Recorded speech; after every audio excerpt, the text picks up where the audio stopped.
Welcome to the Worth Listening podcast, where we focus on having positive and productive conversations around money. I'm your host, Lauryn, a 4-time Olympian and certified financial planner. On this show, my guests share their money stories. Everyone has a unique story and experiences both wins and losses when it comes to money. My intent is to give listeners something they can relate to, something that builds their courage to be open and take control of their own money story. When I'm not creating a great show for my listeners, I'm running my company, Worth Winning, where I help individuals and families organize their finances. Check us out at worth-winning.com. All right, now on with the show. Welcome back to another episode of the Worth Listening podcast. I know it has been a while, and I know you guys have missed us, but guess who's back? Chloe Moore, CFP, is here with me, and we are bringing you guys the Know Better, Do Better series once again. So many people have written in saying how they missed it, but like I said, never fear, we are here. And within our travel series, I thought something good to cover would be credit card hacking, because so many people want to use their credit cards in order to be able to travel. But how exactly does this work?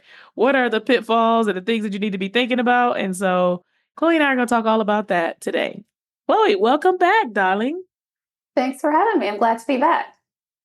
All right. So for those of you that don't know what happens on the Know Better, Do Better series, we have kind of a flow here. We will talk about credit card hacking, but at the top of every show, we always do trends, taxes, and tea. It's the latest trends on how to save more and pay less. Sometimes we give you a little tea, we're trying to figure out how to make sure that you're optimizing your finances. So with that, we're going to share a little bit of current event about what's going on related to credit card hacking and just debt in general. Yeah, so according to data from the Federal Reserve Bank of New York, total household debt rose by $109 billion with a B to reach $17.8 trillion in the second quarter of 2024. So this is mortgages, home equity debt, auto loans, credit cards, student loans, retail cards, all of that was $17.8 trillion for people in the U.S. And the credit card balances alone increased by $27 billion to reach $1.4 trillion. So this is a far cry from back during COVID when people were saving more than ever, credit card balances were down. So yeah, what do you think about this? Some people like to say, we outside. That is the vibe I'm getting here. I mean, these statistics are mind-blowing. Total household debt rose by $109 billion in a quarter. That's just 3 months of the year. So people are just taking on debt left and right, which you would kind of is counterintuitive to me, because you would think that mortgage interest rates are super duper high. It started to fall a little bit, but I don't want to buy a house at 7% interest when I know my friends during COVID bought it at 2%. So look, what are we doing? And I can't say I'm actually fully surprised, because one of the things we do know as certified financial planners working with clients is that we've seen it time and time again. Income increases, and it's so much easier to spend more and to upgrade your lifestyle. And that is when someone tries to invoke, hey, I things have gotten a little bit out of control here. What do I do? It's okay to enjoy your bonuses, enjoy your raise, but we don't want people to get in the habit of not saving at least some of that. And that's what happens when you work with a certified financial planner is, we kind of reel you in. Some people don't want to be reeled in, so they might not ever hire somebody, but retirement is coming for all of us. So if you can't figure out how to reel yourself in, you absolutely should think about working with somebody. Yeah, so that's kind of my thought process. I'm surprised, but I'm kind of not surprised. Yeah, another thing that people don't think about is just when they think about making a big purchase, whether it's a house, a car, even things like taking out a personal loan to cover some big expense. A lot of times people just think about the monthly payment. And that is the worst way to think about things, because you really need to think about the total purchase and how does that total purchase affect you over time. So, when people start just thinking, oh, I can afford an extra $300 a month and add this payment on, or they start doing all of these easy pay things, when you start buying things on Amazon or online shopping, you can break everything down into easy payments. But those things will add up over time. And before you know it, you have fixed expenses that take up most of your take home pay. And you're like, I don't know where all my money's going. 100%. So many people focus exactly on that. It's like, well, I can afford the monthly payment. It's only $300 a month. It's only $150 a month. But it's by the time you've added up all these different things. And this is why a lot of people were really stressed out when student loans started again. They had a $700 or $800 payment and they couldn't figure out where they were going to find the money for that $700 or $800 payment, even though pre-COVID, they were used to making that on a monthly basis. They had this lifestyle creep. They increased their expenses. And they were like, oh my goodness, Biden, save me, please. Yeah, be very careful of that. Yeah. All right. So yeah, let's jump into the main topic. I mean, we want to talk credit card hacking. Getting into debt is not a good thing. Using credit cards, but using them responsibly is important. So as we get into credit card hacking, I think the first thing we should probably do is like identify the right cards based on your spending habits and figure out like what you want to do before you go down the road of credit card hacking. What do you think? Yeah, absolutely. So one thing that I do with clients that ask me about, what kind of credit card should I use? I want to start taking advantage of these points that I keep hearing about on social media. And so the first thing is just like review your current spending and put it in categories. So do you spend a lot of money on eating out or on travel or at the grocery store or on Amazon, at Costco, just all these different places. And so that'll really help you to determine what's the best card, for you based on your current spending. Ooh, this is a good one because, you're telling them put it in a category so that you can understand what credit card to get. But the other piece of this puzzle that we always tell clients, like categorizing what your spending looks like is also called the big bad B word, budgeting. If you already have a budget, you know what your spending looks like in the various categories and you might already have that laid out and you don't have to spend time on it. But if you don't have a budget, that's also the thing that sets you up for more credit card debt. But hey, let's stick to the credit card hacking. Like, let's start with some categories. What do you like to spend money on? I know for me, I live on an airplane, so that would probably be the biggest category that stands out. And so some of the travel and airline things are kind of relevant to me. But, so like you said, it's a little bit different for everybody. I know some people love Costco. I do not like to shop at places. I'm like, one person doesn't need to go to Costco. I don't need a year's supply of toilet paper, but I'm digressing. Let's get back to the topic. Yeah, don't talk about my favorite store. But yeah, and also just think about like, especially with airlines and hotels, do you consistently fly with a certain airline or do you consistently stay at a certain hotel chain? Because that might be a clue that maybe you need to look into those branded cards and get some of those perks there. So that's something else to think about. Yeah. And then like what kind of enhancements does this card provide? For example, I recently got an American Airlines card for the very first time. Even though I'm a million miler on American Airlines, I am a loyal, ride or die for that company. And I could have had so many more miles if I had done something. But, one enhancement for me was like, I think it was 150,000 points for this particular like promotion that they were doing.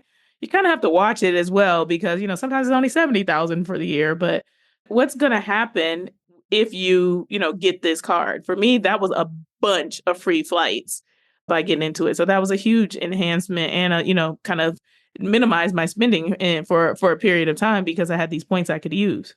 Yeah. Another thing to think about is what benefits are most important to you. So some people are team cash back. It's super simple. You can just get a basic card that gives you cash back. You can apply that towards purchases, get a credit back on your bill or use it for Amazon purchases or things like that. Some people really want to get into the points and the rewards and the travel hacking. So just think about what's important to you. If you don't travel a lot or if you just want simplicity, maybe the cashback route's the best. If you really want to get into the travel rewards and, the perks and the benefits, then think about going that route.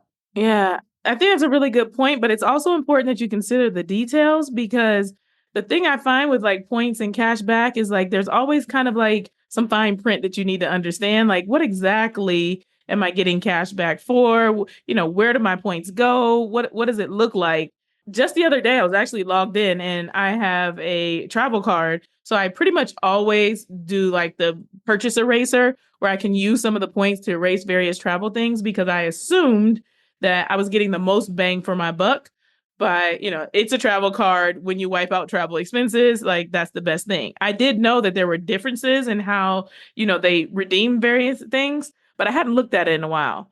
And it turns out that I actually was getting more bang for my buck by redeeming a gift card. So I could get like a $25 gift card and it was like 22,000 points, where that same $25 to erase a travel expense was like 25,000 points. So it's like, wait a minute, hold on a second here. How are you exactly going to get the most bang for your buck? Because I'd rather have, if I can use one of these gift cards, use the $25 versus, or use 22,000 points and have 3,000 more to do something else with.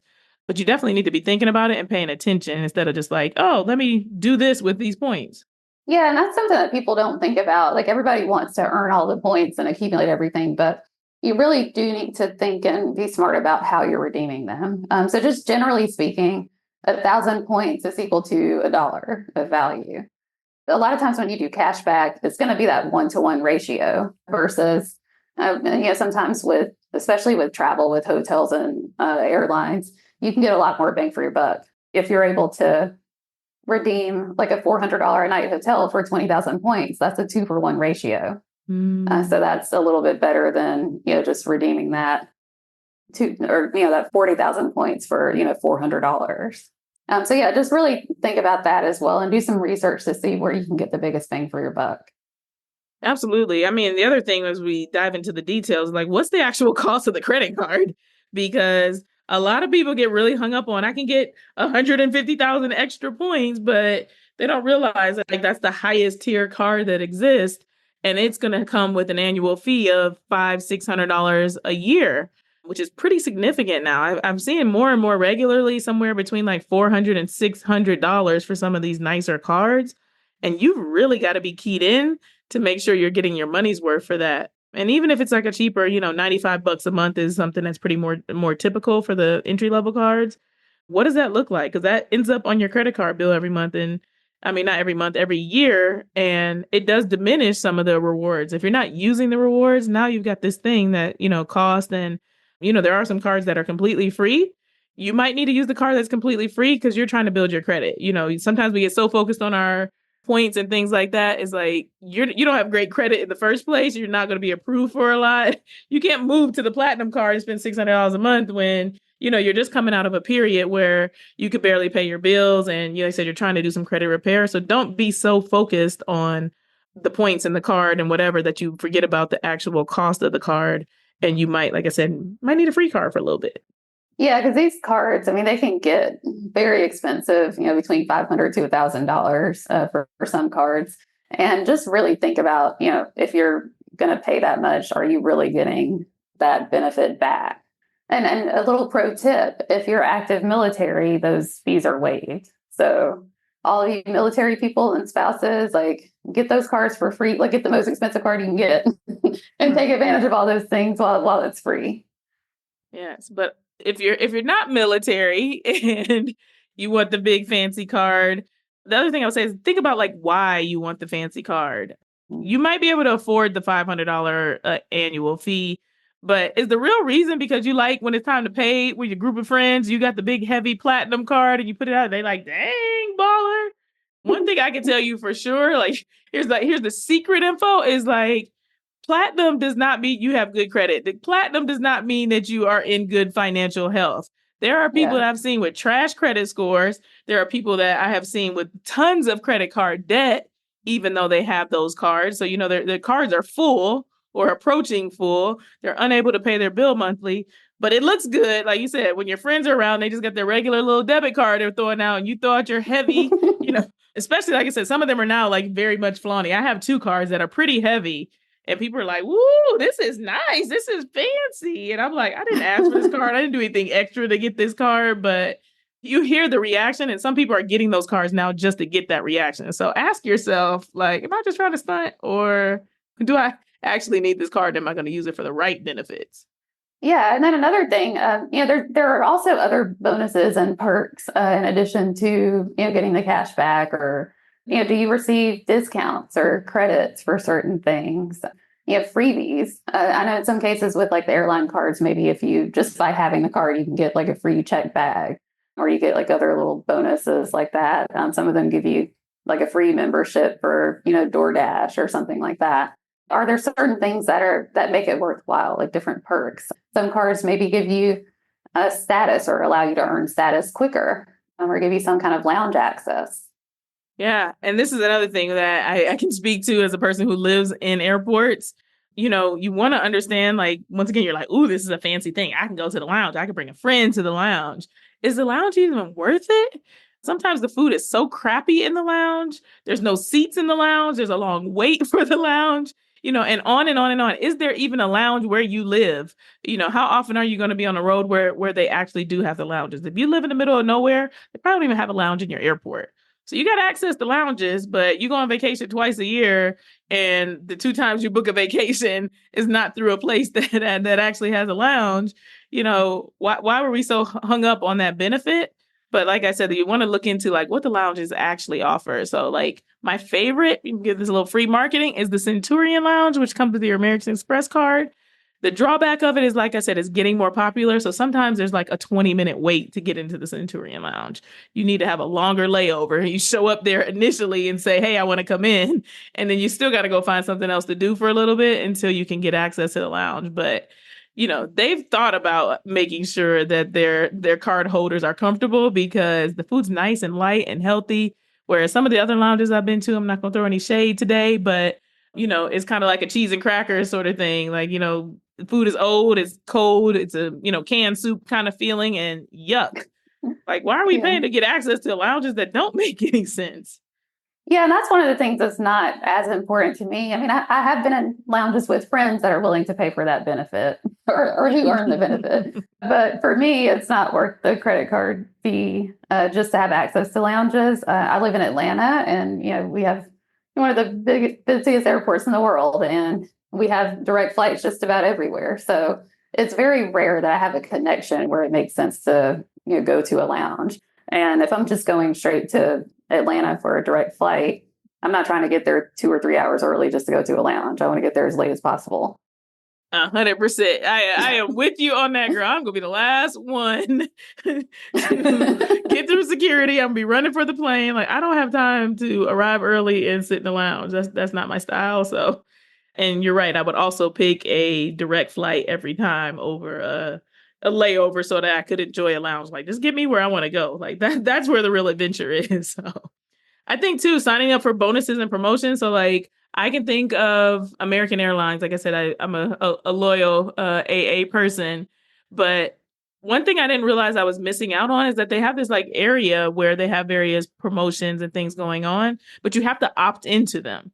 So you're eligible just by, existing or being an AA member, but they're not going to like just automatically enroll you and give you these points. You have to check in there occasionally and see like what's available. Like, oh, for the next 3 months, we'll give you triple the points just because, but you got to click the button. Otherwise you miss out on triple the points. So knowing and understanding what bonuses and promotions exist. Yeah, and then even when you open a new card, a lot of times there's really cool sign-up bonuses. So you might get, like Lauryn, like you mentioned, you might get a bonus like 150,000 miles just for opening the new card, or you get certain promotions there. And also think about the timing of it all. I know something that's really popular with Southwest is the Companion Pass, where you can fly anyone with you for free for a whole year, and so there's a certain time where it makes sense to sign up for that card, because once you get it, you can get that benefit for the rest of that calendar year and the following year. So you get almost 2 years of a companion pass if you sign up at the right time. So those are things that are important to think about, like the timing of it all. And then also, just like what kind of bonuses can you get and how would that be beneficial? For some of those sign up bonuses, you do have to spend a certain amount within 3 months or 6 months or whatever to get that benefit. So it might be something where you have to transfer all of your bills to a certain card just to get the bonus and then move it back. Or if you have like a large planned expense coming up, you're like, oh, I know I need to buy a new washer and dryer, or I need to buy, pay for something that's a big expense. That could eat up, a lot of that spend that you have to make. So planning around when you're going to have those large purchases is another way to quickly earn those bonuses. Another thing that some people do, if you're married, your spouse y'all can each get your own card instead of adding them as authorized user. If you each apply for a card separately, then you get double the points. Ooh. So yeah, if you have 150,000 point bonus, that could be 300,000 points that you get if you each sign up for a card. Chloe's coming through with the hacks, y'all. She knows how to make the most of these opportunities. But a key part of what you said is planning for these expenses, because the credit card companies aren't just so nice and generous that they're just trying to help you get all the points. They know you're likely to mess this up. They know you're likely to overspend. And so to your point, like, oh, you've got 3 months to spend $10,000 and you're like, okay, I'm up to the task. Like, you just spent $10,000 to get, 150,000 points as an example. Like, you spent money that you gotta pay back that might not have been in your budget if you didn't plan for it. And you're out here just like, oh, let me pick up the check for y'all because I'm trying to get to this 10,000 mark. Like, that's not the ideal situation. The planning is a key piece of the puzzle. What does my regular monthly spending look like? Okay, if I'm a little bit short of whatever it is I need to spend on a monthly basis to get to this point, can I move something around? Can I pay for the group trip and everybody reimburse me or something like that? Like, being mindful, though, instead of just trying to figure out how you're going to spend the money enough time to get the points. You got these points, but they got the money. They got all the interest if you can't pay that bill on time. And like you said, it could have thrown your whole budget off because you were so focused on the points. Yeah. So you definitely don't want to, just spend more just because you need to earn a bonus. Really think about what fits into your current spending. And also think about, too, how easy or hard is it to earn additional points after you get that big bonus. So if you're excited, you sign up for a card, you get 100,000 points. But then beyond that, your current spending is not really going to get you that many points on a month-to-month basis. Then, is it really the best card for you? Yeah, that's a really good point. Like I said, don't just do it because, and now you're paying a bill or an annual fee for a card that you never use. So I think the other thing that's important is like how many cards you have. Because some people get really super duper into this hacking and they're signing up for stuff left and right. One, there's a hit to your credit every time you're getting one of these cards. So you want to be mindful of that and other purchases that you might be making. But two, how are you going to manage if you've got 7 different credit cards or 12 different credit cards? I've seen quite a few, and then people are afraid to close. And oh, it's going to mess up my credit. Well, credit is a means to take on debt. Do you actually need these cards is the real question. What purpose are they serving you? So I'll tell you, I don't know if it's a story per se, but quickly, I had like 5 or 6 credit cards, just can't kind of over time. It wasn't because I was trying to do any credit card hacking. It was just like this circumstance or that circumstance led me to getting. And as I became a financial planner, I realized like I'm telling my clients to keep it simple and I got all this stuff open that I don't need. So I minimized down to 1 credit card for a long time. I made it. I was doing great. And I did not have the hit to my credit score the way that people thought I would. So I closed 5 cards just like, and I thought about it from the stand of like, one, I want to see, because we all know that credit is that thing that's elusive. They give you these kind of parameters, but there's not a clear, your credit's going to go down by this many points if you close this card. People are like, oh, but this is my longest card. I had it forever. It's going to mess up my credit history. It could, but it could also drop your credit by like 3 points because you're otherwise in good financial health from a credit standpoint. So I closed 5 cards at one time, didn't have a significant hit to my credit, worked with 1 card. My life was better. It was simple. I was earning points all in one place. And then life happened. So I have 3 different businesses. So I have a credit card for each of those businesses. And then I mentioned I recently got an American Airlines card. So now I have 2 personal cards, my original card or the one that I had minimized down to 1. And then I have a second card because I just couldn't pass up on the points in the particular. It was a good fit for my situation in that particular time, but be mindful because I got all the way down to 1 and now I'm back at 5 cards, 2 personal and then 1 for each of my businesses. Yeah, you definitely want to think about how much you want to complicate things. I mean, also that goes back to how much are you spending overall. People who have, 7, 8 cards, they all serve different purposes, especially the branded ones. If you have like a hotel card, an airline card, a general card, a cashback card.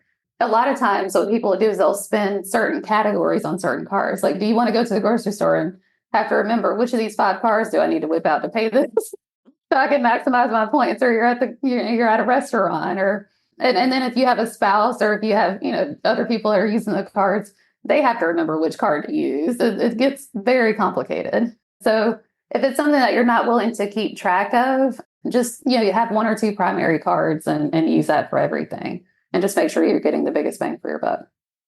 Absolutely. Most bang for your buck, but also don't overcomplicate things. Keep it simple. All right, let's talk a little bit about like the ways to maximize your points, because we've talked about like maximize your points, maximize your points. Like what do you do to actually maximize your points?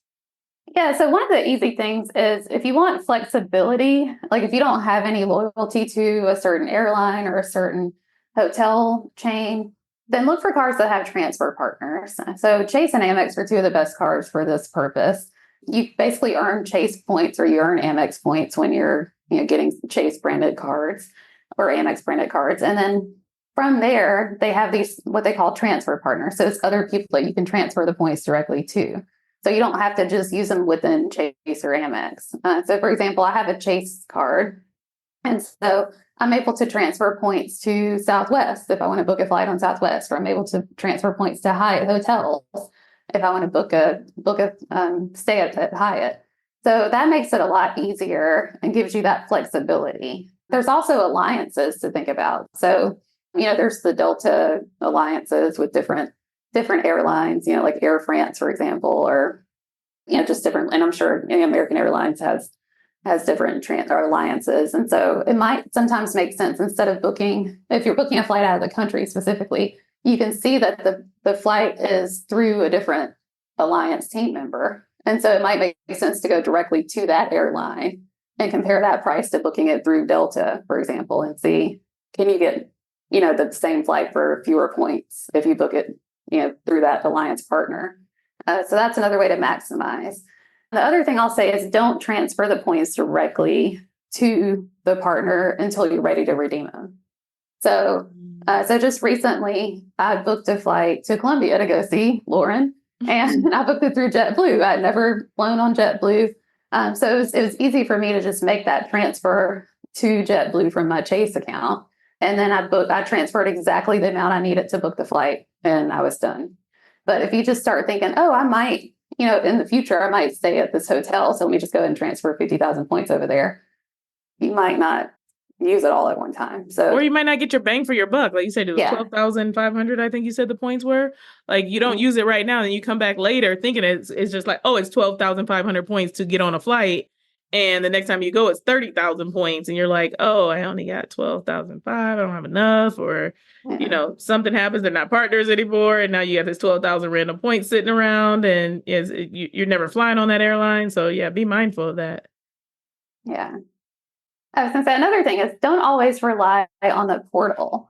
Again, all of these cards have a portal where you can make purchases through them. So like Chase has Ultimate Rewards portal. So if you're trying to book a flight or a hotel, you can go through that Chase portal and see what the price is going to be there if you use points or if you spend through that portal. Compare that to the actual airline or the actual hotel website. Or, go to one of those sites where you can compare all the airlines at one time and see where you get the biggest bang for your buck. But do a little research and don't just assume that you're going to get the maximum redemption just through going through the portal. It also helps out, too, to purchase directly from the vendor when you can, because if you need to process a refund, if you need to change your flight, if your flight gets delayed or canceled, all of those things are a lot easier to deal directly with the person that you're purchasing from than when you do like the third party purchases. Yeah. And this is a big one for me. Like you said, a lot of these things are personal preferences. People are looking for most bang for their buck. There's various places to get discounts, etc. But I am not booking a flight through XYZ portal. I am looking, and what I found is that mostly like XYZ portal will show you a low price. And then by the time you click through and you get to the fees or whatever, so on and so forth, if you go back to that, like the direct website, it's the same price.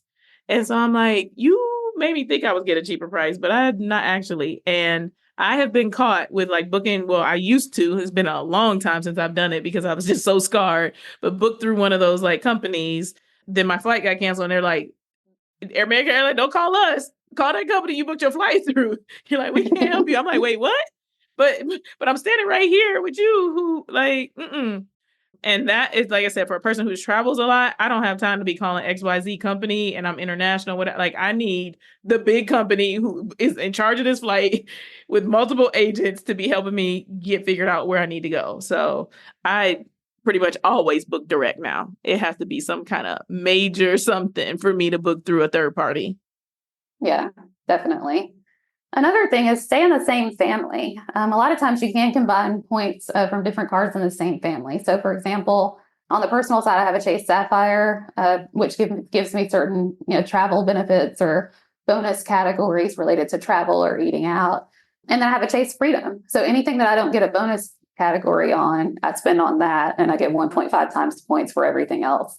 And then I also have a Chase business card. And so I'm able to combine the points from all three of those cards to the single portal. Same thing with Amex. If you have an Amex Platinum, you can also get like an Amex Gold and use those bonus categories where needed. And then you can combine all those points together. And like I just said, with the business and personal, if they're in the same company or the same line, you can typically combine, the business and personal points together as well. Yeah, which has been really good for me. Like I said, I have 3 different businesses and 2 of them are under the same umbrella as my personal card.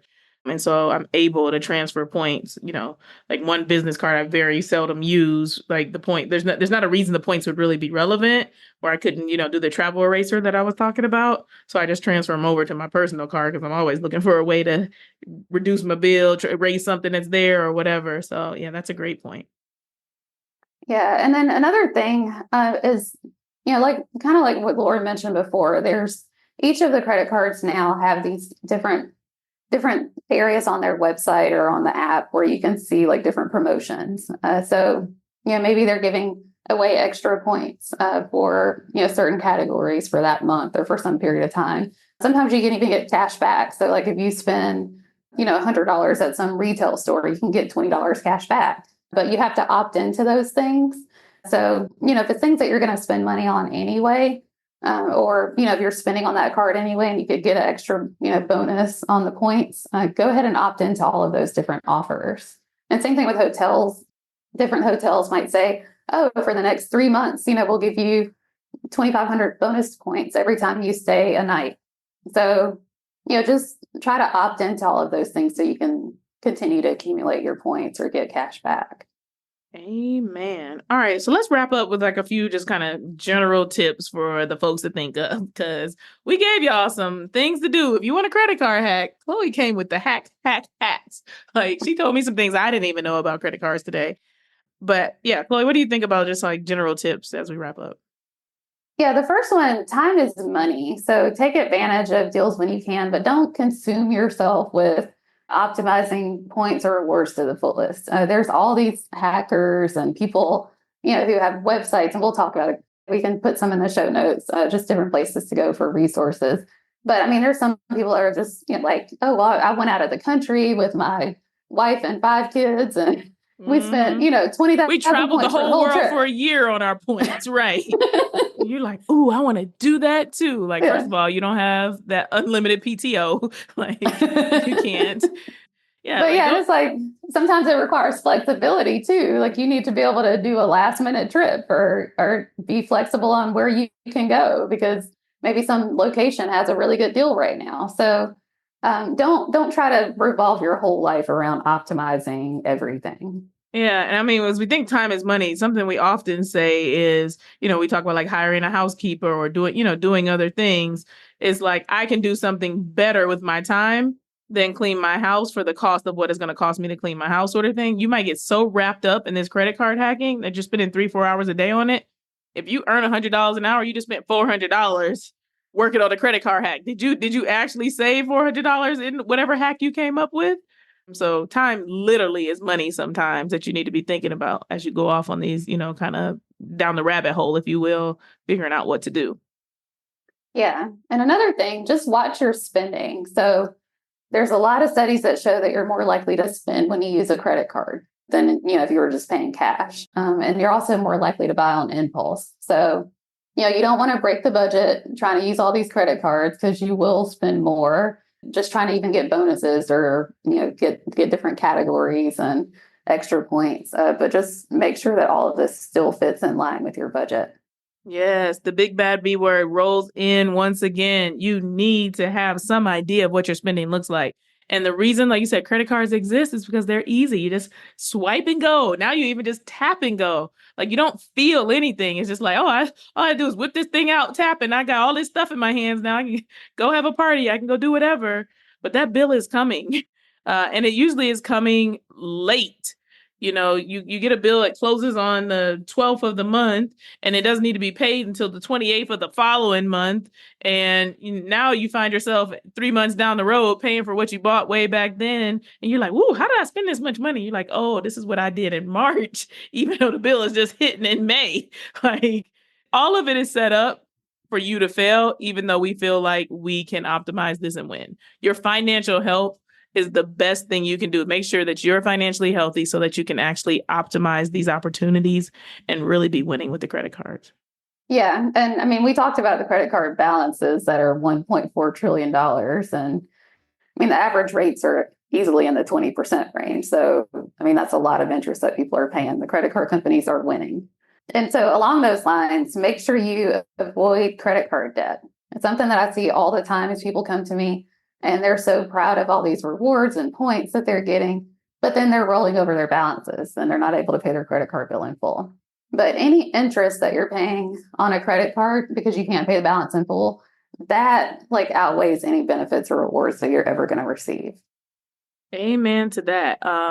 And yeah, my little hack is usually in December, I tell my clients to look over, various subscriptions and things like that. But it has at the bottom of your statement every single month what your annual spending has been on your interest. So December is a great time to look and you're like, God, I paid $700 in interest this year. Like that's been the result of all year long, you not being able to pay off your bill or a couple months here or there. Because sometimes like, oh, I only do it every once in a while. And it just gets rolled in all these other expenses. So you don't really see it. Look at the very bottom and see what is the annual amount that you spent on interest. And you might be shocked. And that might be the thing that causes you to change your behavior. Yeah, if you're trying to do credit card hacking, that number should be 0 at all times. Amen. Hallelujah. All right, let's wrap this thing up with today's money quote. What we got, Chloe? Credit makes it possible for us to waste money before we have the money. Ooh, and that goes right along with what we just said, right? Yes. And I do not know how to pronounce the name of the person that said that, so we will put it in the show notes. All right. I'm going to say Mokokoma. Yes. Yeah, I don't know the last one, but Mokokoma. Yeah, I feel good about that. Yes. Thanks, Mokokoma, for this great quote because it's so true. You said you could be out here just blowing money that you don't have, and then that bill rolls around, and you're just like, oh, well, I had a good time, and now I got to figure out how to pay for it, and you feel yourself on a hamster wheel of always trying to catch up. So don't be that person. Don't live that life. There's so much more in store for you. You can do better. Yeah, and one thing that we talked about recently was, back in the day, I know we're probably dating ourselves, but some of you young people have probably never heard of layaway. But there was a thing called layaway, and a lot of our parents used it when they were buying school clothes. And you would pick out a bunch of stuff that you needed at the store. You go to the layaway counter, and you set up easy monthly payments or weekly payments, whatever it is. And once you paid it off, that's when you have access to those items. And that does not exist anymore. Everything is give me everything now, society. And so, we buy now, we pay later. And I think that gets a lot of people in trouble. So maybe we need to bring back layaway. We absolutely need to bring back layaway. Let's start a little banner, a poster, like a following, like bring back layaway. But why did layaway go away? Because it didn't serve credit card companies. I'm sure they, gave some sort of pitch to the various companies. We're like, hey, let's get rid of this. We don't want people being financially responsible. We don't want them saving up to get what they need. And, like sometimes you have to go summer school shopping, get your winter clothes because you're paying for it. By the time it snows, you hope to have your stuff paid for by layaway. So we see the inconvenience, but what does it make you do? It makes you plan ahead. And when you can't afford things, you can, like you said, put an affordable amount towards something so that you can have what you need when you need it. Instead of, like you said, I want it now, I'm going to get it, and then I'm going to worry about it later in the future. Yeah. And if I can't afford it in the future, I'm just pay extra for it. Yeah. But yeah, the credit card companies, they make a lot of money and they are winning. So yeah, just make sure that if you're going to do all of this, that you can pay your balance in full. All right, we are out of here until the next episode. All right, bye.